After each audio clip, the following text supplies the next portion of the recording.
చింతపండు పులిహార చేసుకుందామండి. ఇదిగోండి ఈ గ్లాస్తో 2 గ్లాసులు బియ్యం కడిగి నానబెట్టినానండి. స్టవ్ వెలిగించేసి పెట్టేసుకుందాం పొయ్యి మీద. ఇదిగోండి పెద్ద నిమ్మకాయ అంత చింతపండు నానబెట్టానండి. ఆల్రెడీ నానబెట్టేస్తాం. ఈ లోపల స్టవ్ వెలిగించుకునండి మనం పులిహార పప్పు నానబెట్టేసుకుందాం.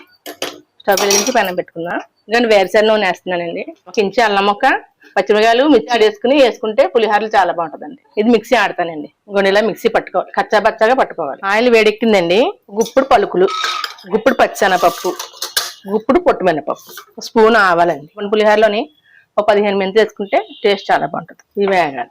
ఈ లోపల మనకు అన్నం కూడా ఉడుకుతుంది. ఈ లోపల చింతపండు పిసుకున్నా. పలుకులు వేగాయండి. 3 ఎండుమిర్చి వేస్తున్నానండి. మనం మిక్సీ పట్టినాం కదండి అల్లం పచ్చిమిర్చి, ఇది వేసుకున్నాం. కొంచెం వేసుకుని కొంచెం అన్నంలో మొద్దామండి. ఇది బాగా వేగాలి. ఇలాగే వేస్తండి అన్నం అంతా పడుతుంది. ప్లస్ పచ్చిమిరకాయలు ఏరు పడేయారండి, అల్లం ముక్కలు ఏరు పడేయారు. ఇందులో కొంచెం పసుపు, కరివేపాకు, కొంచెం ఇంగువండి. ఇంగు కూడా కొంచెం వేగాక ఈ చింతపండు పులుసు వేసుకుందామండి.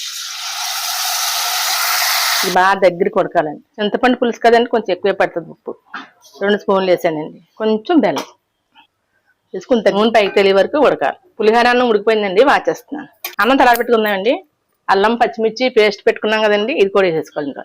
కొంచెం కరివేపాకు వేసుకొని ఇలా కప్పుకొని అన్నం చల్లారనివ్వాలండి. పులుసు ఉడికిపోయిందండి. దగ్గరికి అయిపోయింది కదా, ఆయిల్ తేలింది కదా, ఇదో ఆయిల్. స్టవ్ ఆఫ్ చేస్తున్నాను. వేరుశనగ నూనె కొంచెం వేసుకున్నా.